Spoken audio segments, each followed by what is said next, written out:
Fala, pessoal! Olha, a visita de hoje aqui do podcast é nada mais, nada menos que Jonathan Sacramento. E aí? Quem que é o Jonathan Sacramento, hein? Vou apresentar aqui para vocês, para quem não conhece, o que eu acho muito difícil, mas o Jonathan Sacramento ele tem 31 anos, está no mercado desde 2019, foi militar 8 anos da vida e depois no quartel teve que virar Uber em 2016 a 2020 e agora ajuda milhares de pessoas a mudarem de vida através do mercado financeiro.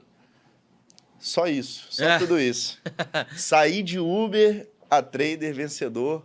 Hoje tá pegando mais de 50 pontos no dólar, eu acompanhei a sala. Falou, fica vendido o dia todo. Eu, infelizmente, eu tinha batido meta, então... Infelizmente já tinha batido meta. Porque eu queria ter pegado mais um pouquinho, boa, né? Boa. É o tal do trade satisfeito, né? O eterno satisfeito. Queria ter pegado mais. Boa, mas tá comprado no índice. Tá comprado no índice. Boa. Mas conta pra gente, Jonathan, como que foi essa transição? Conta um pouquinho da sua história, de onde você veio. Beleza. Primeiramente aí agradecer pelo convite, Lucão. Pô, eu que Lucão agradeço. É um irmão que o mercado me deu e tá aqui é uma honra de verdade com essa galera top. E pra quem não me conhece, como falou, eu sou o Jonathan Sacramento, tenho aí, tô indo pra 5 anos de mercado. Quase 2 anos juntos já, né, com você lá, quase 2 anos juntos. E a transição foi bem louca, né? Porque eu fiquei sabendo que eu ia sair do quartel, aquela coisa toda. Sim. E bem na época que a gente ficou grávido, né? Eu e minha esposa. Sim. Então a gente precisou ali batalhar bastante, porque uma das bebês tinha uma doença no coração. E eu tava rodando de Uber, né? Em 2019. Eu saí do quartel em 2019 e a gente tava grávido de gêmeos com uma das bebês com uma doença no coração.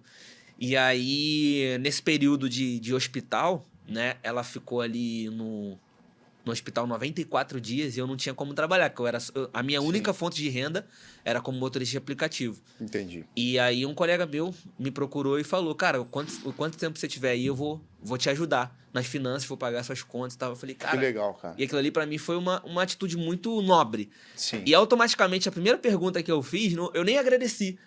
Acho que na hora acho que pareceu até um pouquinho estranho, né? Que eu falei assim, caramba, com o que você trabalha pra você me ajudar dessa forma? Sim. E aí ele me apresentou o mercado. Ele era especulador da bolsa, ele operava muitas opções na época. Que legal. Né? E aí ele me deu um PDF, cara, alguns livros ali, e dentro desses 96 dias que eu fiquei no hospital, eu fiquei só estudando, consumindo conteúdo, assistindo vídeo. E aí depois de toda dessa questão, né? Minha filha nasceu, a Isadora foi pra casa, que é a que tá com a gente até hoje, a Manu veio a falecer. Sim. E eu foquei porque eu sabia que tinha alguma coisa ali naquele mercado que me abençoa no momento mais difícil da minha vida. E eu sabia que eu focando, eu conseguindo ser relevante nesse mercado, conseguindo ser alguém, me tornar um profissional, eu também poderia ajudar outras pessoas. Então, o meu propósito aqui era literalmente esse: ajudar da mesma forma que eu fui ajudado. Você foi ajudado. Lá atrás alguém me ajudou com o mercado e hoje eu posso ajudar centenas de pessoas com o mercado também. Então, assim, foi uma transição bem louca, mas graças a Deus hoje eu tô aqui. E assim, para entrar mais a fundo, como que foi o processo? É porque assim, muita gente que está escutando a gente trabalha no Uber hoje, está querendo fazer essa transição.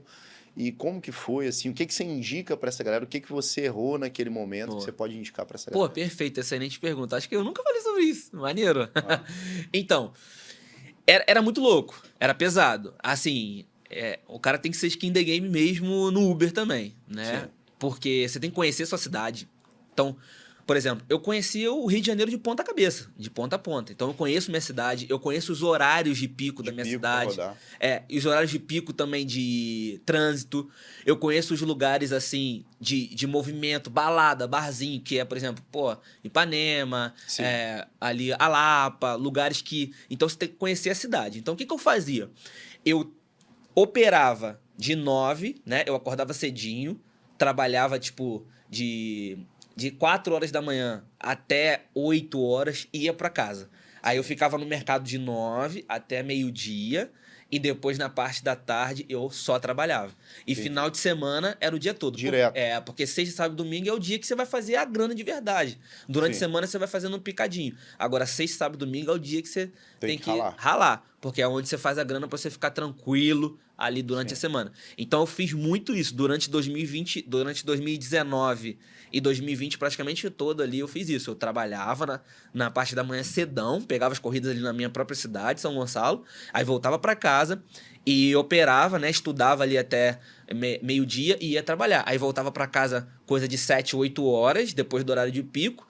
E continuava estudando, fazendo replay, vendo o mercado, o que aconteceu durante o dia que eu não estava. E assim eu consegui ganhar tempo de tela, né? Ganhar experiência e ir aprendendo. Então, agora, uma coisa que eu não fazia nessa época era replay. Nessa época de 2020 eu fazia pouco replay. E 2021... Você operava só no ao vivo? Eu operava só no ao vivo e depois só ficava olhando o mercado. Entendi. E estudando aula, vendo vídeo. Só que em 2021, eu e o Matheus, do Starter Pack, a gente combinou de fazer, a gente se conheceu ali, a gente já se conhecia, né? Mas aí a gente acabou fazendo, se vinculando ali a partir da minha primeira imersão que eu fiz ali, para ajudar a galera. Então a gente decidiu fazer 2 replays por dia, o ano inteiro. Então, de março até dezembro de 2021, a gente fez 2 replays todo dia. E se eu tivesse feito isso lá atrás, enquanto eu estava rodando de Uber, teria economizado muito tempo, né? Sim. Porque o replay é algo que te ajuda muito a identificar o sentimento do mercado, as movimentações. E pegar tempo de tela, né? E pegar tempo de tela. É importante falar que, assim, o tempo de tela por trader é a fase de maturação, é a fase de aprendizado. Exatamente. Porque você acaba ganhando feeling ali do mercado, como que acontece o comportamento do mercado. Então, para você que está nessa fase de aprendizado, faz 2 replay, 3 todos os dias. Você consegue acelerar o replay. Sim. Né? Eu costumo dizer que no início faz sem acelerar. Aí depois você já pegou a manha ali, faz até no máximo 3, porque senão você perde muito também o time. Perde também o time. Isso, perde o time. Mas isso, acho que se eu pudesse mudar alguma coisa nessa época, de quando eu rodava de aplicativo, era fazer mais replays, que eu fazia pouquíssimos nessa época. Entendi. E como que você chegou no seu operacional, sabe? Então, foi um misto, né? Eu sempre falo para os meus alunos que a gente não pode aprender uma coisa e aquilo ali ser lei para você. Entendi. Por que não? Não é que o que você aprendeu é ruim, nada disso. Se eu fui até a pessoa estudar é porque tem alguma coisa para agregar. Só que a gente tem que entender que cada um tem uma realidade. Eu tenho uma realidade financeira, eu tenho uma realidade emocional, eu tenho crenças emocionais que a pessoa que eu estou estudando talvez não tenha. Então, o que eu faço? Como que eu cheguei no meu operacional? Eu estudei com muita gente, eu peguei, né, o início... Eu peguei o finalzinho dos cursos pagos e o início daquele curso gratuito que 2020, quando veio a pandemia, peguei aquele iniciozinho, então eu consegui consumir muita coisa no gratuito e só fui pagar uma primeira mentoria em 2020, final de 2020, que foi a do MOL que eu fiz. Entendi. Então, o que eu fiz para formar o meu operacional? Eu estudei com muita gente, eu estudei muita base do Price Action com o Edu Beck, estudei muita base do Price Action com o Gabriel Pinotti. Só que eu fui fazendo uma parada que um pastor meu antigo falava, que ele nas conversas ele falava assim, o que serve para mim eu coloco no meu bolso bom, o que não serve eu coloco no bolso furado. E eu sempre fiz muito isso. Tudo aquilo que eu achava que fazia sentido e que eu conseguia operar, eu ia absorvendo e focava naquilo ali. Pô, eu me apaixonei pela leitura de candles e price action. Eu foquei naquilo ali, me tornei um especialista em ler preço. Uhum. Se botar o preço na minha frente ali, sem média, sem nada, sem indicador nenhum, eu consigo ver, consigo operar. Então, eu fui me tornando especialista assunto por assunto. Primeiro eu comecei com Price Action, que foi o quê? A leitura do preço. Aí depois eu comecei a entender médias móveis, como que funcionam, por que elas existem, a função delas dentro do gráfico. E depois eu fui entender região, que é evento e localização. Que aí foi o que fechou. Por quê? Quando eu operava só... Eu operei muito tempo preço e média 9. Preço e média 9. Preço e média 9. Só que eu via que ainda tinha muita subjetividade. Eu ainda tomava uns stops bobos que, por exemplo, ontem eu fiz uma operação que deu certo. Aí hoje eu fiz uma operação igualzinha que deu errado. Aí eu não entendia por que tá errado. E aí eu fui buscar conhecimento de pessoas mais objetivas, que aí eu encontrei o RM. Aí quando eu vi o RM, ele fala muito sobre tempo gráfico maior, sobre as travas que existem lá e trava o preço aqui embaixo. Então quando eu vi aquilo lá, eu falei, cara, calma aí. Se o tempo gráfico trava o que está acontecendo aqui embaixo, deixa eu ver o que acontece aqui embaixo quando tem uma trava lá. Foi aí que eu entendi o quê? Da manipulação de mercado. Que quando o mercado está travado nessas regiões, ele fica o quê? Insinuando a massa, chamar a massa. Igual hoje mesmo. Hoje mesmo. Hoje era venda, tava Não, claro. E a galera naquele viés de notícia. Por isso que eu falo, pessoal, olha o cenário macro, mas no intraday não se apega a cenário macro. Parecia loucura comprar índice hoje e ficar vendido no dólar. E agora o que a gente viu é o dólar... Simplesmente explodiu. O índice explodiu e o dólar desabou. Por quê? Então não pode apegar nisso de ficar com viés por conta de notícia. Claro, é importante olhar o macro, mas o gráfico é o mais importante, tá? Isso aí, exatamente. Então, hoje em dia eu trabalho dessa forma. Eu fechei o meu operacional. Como que eu atuo hoje, resumidamente? Eu atuo contra a manipulação. Então, eu percebo as regiões que o mercado vai manipular a massa. Então, pô, tem uma trava aqui. Eu tô vendo o mercado chamando para compra, igual hoje do dólar. Tava travado. Sim. Né? O 92, a máxima hoje era 92, tava travado. Tô vendo ele chamar. Só que chama falha. Aí eu vou atuar o quê? Contra esse movimento. Eu vou vender porque o macro tá me sinalizando venda. Hoje demorou pra caramba. Ficou o dia todo amarrado. Mas quando a operação anda, é o que você viu aí. Vai embora. Fica puxando aquele stop e desabando. Exatamente. Então, eu hoje amarrei meu operacional entendendo preço, né, evento e localização. Que legal, cara. E isso é muito importante, pessoal, porque no mercado não existe verdade, né? O cara fala assim, eu fiz o custo de ontem e vou ficar por ali mesmo. O cara tem que procurar outros operacionais, mas claro, não adianta ficar pulando de galho em galho, não adianta você não executar aquilo que você aprendeu, porque o meu erro lá no início, né? Eu investi 17 mil em curso, foi o contrário de você. Eu tinha condição naquela época de investir em conhecimento, aí eu fui procurar muito conteúdo e esse que foi o problema meu na época. Eu fiquei pulando de galho em galho e nunca seguia aquele operacional que eu tinha acabado de aprender. Porque eu testava 1, 2 semanas, via que não estava dando certo, porque eu não tinha maturado aquele período de aprendizado, eu já pulava para o curso do outro.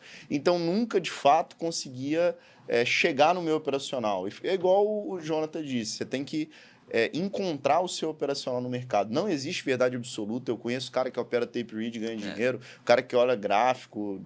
Não existe verdade no mercado, né? Cada um ganha dinheiro de uma forma. Depois que eu vi um cara operar no gráfico diário e ganhar dinheiro, operar day trade no gráfico diário, é até um conhecido bem próximo meu, ele ganha dinheiro operando no gráfico diário. Então foi aí que eu enxerguei que no mercado financeiro não existe verdade absoluta. Só gráfico dá certo, só tape read dá certo. Eu sou a favor de cada um encontrar o seu operacional, aquilo que mais se adapta, né? Para mim, a única verdade absoluta do mercado é a seguinte: independente do que você opera, do que você faz, a única verdade absoluta é o gerenciamento. Perfeito. Você pode operar tape read, você pode operar gráfico, você pode operar Jesus de Nazaré. Mas se você não tiver um gerenciamento e respeitar aquilo, não adianta de nada. Então a galera do tape, a galera do gráfico, a galera de tudo quanto é coisa, vai funcionar se tiver um gerenciamento ali. Porque no final das contas é o que bate. Porque a gente vai ganhar, mas vai ter o dia de perda. E geralmente é o quê? É nesse dia de perda que a galera entrega tudo. Isso. Então se o seu gerenciamento estiver sólido, se você estiver respeitando o seu gerenciamento como uma religião mesmo, pô, certeza aí que no longo prazo você vai conseguir ter êxito nas operações. Então, para mim, a única verdade absoluta é essa. Eu boto isso aqui na minha cabeça todo. Tem que ficar me lembrando. Isso é uma parada que você tem que se lembrar. É um exercício. Tem que se lembrar todo dia. Eu coloco no gráfico. Você já viu que tem como colocar um texto no gráfico? Sim.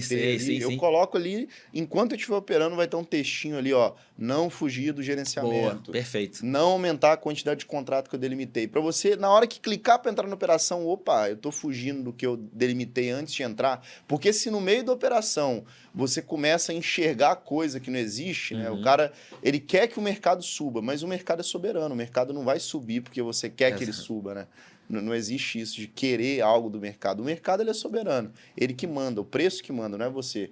Então, é por isso que eu deixo ali no meu gráfico o textinho falando, ó, não fugir do gerenciamento, não aumentar a quantidade de contrato. Eu tenho lá no rodapé da tela, assim, agora tem um monitor de 49. Agora dá pra botar post-it até. Então, eu tenho lá, eu também tenho um quadro lá que é uma gestão de risco versus volatilidade, que é o que eu falo. Cara. O que eu falo pra minha galera?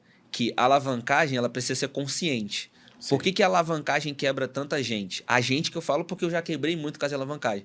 Porque a gente se alavanca da maneira errada. Exato. A alavanca para recuperar loss, né? Agora, quando você controla o seu risco, na alavancagem, você mata o jogo. Por quê? Hoje, quando eu me alavanco, eu não mudo meu risco. Então, se eu posso perder R$ 500 por operação, mas a operação tem um risco pequenininho. Aí eu posso me alavancar, mas o meu risco, ou melhor, o stop pequeno, mas o meu risco continua o mesmo. Continua mesmo. Agora, por exemplo, eu posso perder R$ 500, mas eu tenho uma operação que está me dando 500 pontos de stop. Eu vou manter o risco. Eu vou fazer o quê? Diminuir a mão para encaixar no risco. Então, não é o meu risco que se encaixa na operação. É minha operação que eu encaixo no risco. Que aí, dessa forma, eu me alavanco de forma responsável, mantendo sempre o meu risco controlado. E aí a cabeça anda. Perfeito. A cabeça anda. Até para exemplificar o que ele acabou de dizer, vamos supor, você opera com 2 contratos. Boa. Você tem um stop de 5 pontos operando com 2 contratos, ou se o seu stop ficar longo, você coloca um contrato e stopa com 10 pontos, entendeu? Para exemplificar o que ele acabou de dizer. E falando de gerenciamento de risco, é importante bater nessa tecla. O que você faz para provar tanta gente em mesa proprietária? Cara, eu recebo assim uma enxurrada de feedback que o Jonathan trouxe esse feito para várias pessoas e acho que é uma técnica que você usa, né, de gerenciamento de risco, porque é a técnica que eu bato. Não adianta o cara só saber operar. Se ele não souber gerenciar o risco, é o principal. 90% do trade é o gerenciamento. Né? Boa. Então, ano passado a gente aprovou mais de 50 pessoas numa mesa lá de São Paulo. Esse ano já batemos esse número já. E é muito simples, cara. Porque o que eu falo pra galera? Eu faço a galera enxergar o que reprova eles. O que reprova a galera na mesa? O medo. Aquele medo de perder, aquele medo. Só que aí, primeiro ponto, eu abro a cabeça dele e falo, cara, você pagou a prova. O dinheiro que você pagou vai voltar pra você? Não vai. Não vai. Então por que esse medo de perder? Pô, leva na boa. A prova é pra isso. Né? A prova é pra isso. E aí eu falo o seguinte, eu faço uma estratégia lá do seguinte, a gente tem 30 dias, geralmente, né? Aí 22 dias úteis. Eu trago o cara para pensar em 15 dias. Que aí fica 7 dias ali de margem e eu divido a meta dele em 15 dias. Aí eu falo o seguinte, pode alguém discordar, eu falo o seguinte, nesses 15 dias, você vai dividir a meta em 15 dias e vai operar ali, não alavancado, mas de acordo com que na primeira, na segunda operação você consiga ter essa meta. Então, a gente traz uma meta aceitável, atingível, não é aquela meta absurda, atingível, que na primeira ou na segunda operação o cara já bate a meta. Porque, por exemplo, vamos supor que é R$1.000 que ele tem que fazer para passar na prova. Em 15 dias, R$1.000, ele precisa fazer o que ali? R$80 por dia? Pô, R$80 por dia, o cara com 2 contratos pega 200 pontos de índice, que não é difícil hoje. Ele já bateu a meta do primeiro dia. Volatilidade do mercado agora Exatamente. Então, assim, eu mostro isso pra galera. Eu trago essa simplicidade. Aí tem um textão gigante que eu esquematizei tudo isso, tudo discriminadinho. E se você que tá assistindo a gente, que tá fazendo mesa proprietária e quiser esse texto, pode me mandar mensagem ou pedir lá no suporte, que ele manda para você também ser aprovado. Gratuito, viu, pessoal? Gratuito. E até bater nessa tecla, né? O Jonathan posta muito conteúdo gratuito, não deixe de acompanhar ele lá no Instagram, porque o cara... E ano que vem tem novidade sobre mesa, né? Ano que vem tem novidade. Ano que vem, vamos deixar só no ar, Vamos deixar no ar. É isso. E assim, ô Jonathan, o que você pode trazer também, porque muita gente fala de gerenciamento, de operacional, mas o que você traz de princípio da vida que você pode trazer para o mercado? Beleza. Essa é uma pergunta que eu garanto que ninguém deve ter feito, que eu acho importante. Você ir para o mercado com princípios. Sim. O que você pode dizer? Eu vou falar 2 coisas, né? A primeira é o seguinte, é você não fugir da realidade. Porque o mercado faz isso com a gente. Faz. Né? Essa semana mesmo eu estava falando com o Jardel, que ele me acompanha, né? Que eu estava ganhando um valor tão absurdo ali no dia que eu estava tipo assim, falei, cara, eu parei para refletir, eu tava, caramba, há 2 anos atrás eu não tinha isso na conta. Sim, eu nunca tinha o que você ganhou no dia. Então assim, o mercado ele é muito fácil em tirar a gente do eixo, tirar o nosso pé do chão. Então o primeiro princípio que eu trago para minha vida, para dentro do mercado, é não tirar os pés do chão, sempre me manter ali, porque Perfeito, quando eu me mantenho com os pés no chão, eu entendo que não é um dia que vai resolver minha vida. Por mais que hoje eu esteja num patamar legal, mas não é um dia. E o mercado é aquilo, né? Ele pode te levar muito alto, mas se você der mole, ele pode te derrubar e derrubar feio. Pode. Então, eu prezo da seguinte forma, cara, um dia não pode mais ferir tudo que eu fiz durante 4 anos.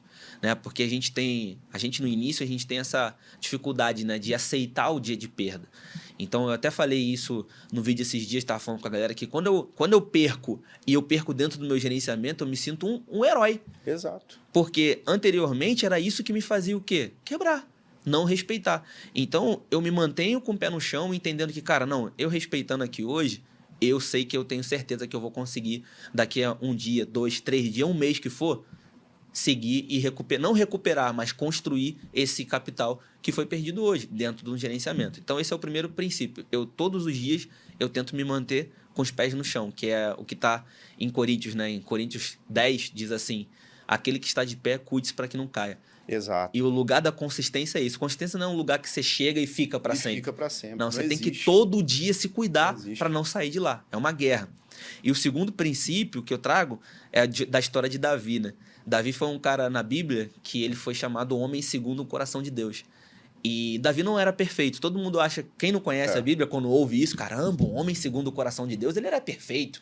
Ele não pecava, ele não tinha nada, não. Mas Davi era um homem falho, ele cometeu diversos erros, mas a maior característica de Davi, e é um princípio da Bíblia que eu trago para minha vida, é que ele era rápido em solucionar um problema.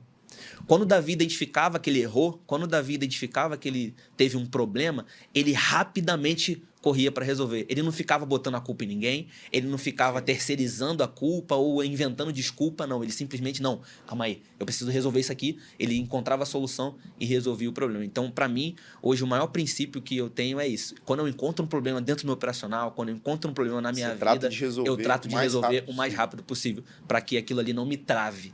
Não me trava. Para que não seja uma pedra que me trava, mas para que seja uma pedra que eu subo em cima dela, aprendo e já continuo o meu caminho. Então, esses 2 princípios, manter o pé no chão e ser o mais rápido possível para resolver um problema, são princípios que eu trago para dentro do mercado de fora dele.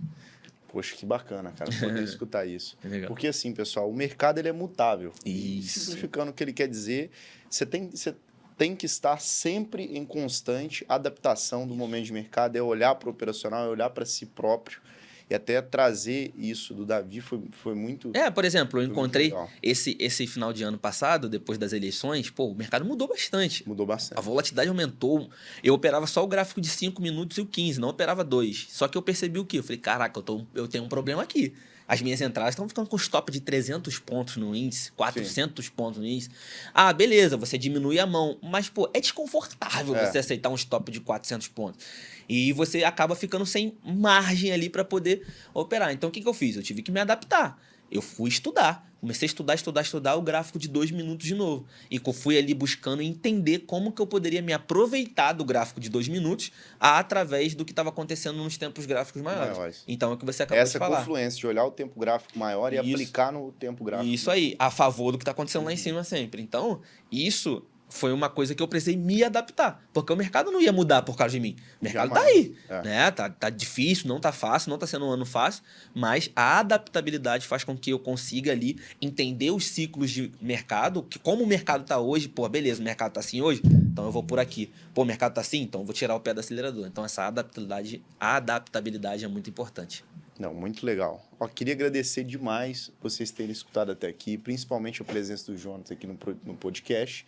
E não esqueça de se inscrever no canal, curtir esse vídeo, compartilhar com seus amigos e deixa no comentário uma dica, uma sugestão. E aqui nesse final eu quero perguntar para o Jonathan quem você quer que senta aqui nessa mesa, aqui na frente. Quem que você acha que tem que ser o nosso próximo convidado? Próximo convidado? O Caio já veio aqui? Ainda não. Ah, então, Caio, vambora, filho. Tá esperando o quê, amor? Gosto muito Caio, do Caio. Você é o próximo, hein? Aproveitar que ele é daqui do Rio. Daqui do Rio, tá pertinho, show de bola. Mora aqui do lado, aliás. Aí, ó. No Flamengo, ele mora aqui do lado. Perfeito. E é isso, pessoal. Obrigado por ter assistido até aqui e te aguardo no próximo vídeo.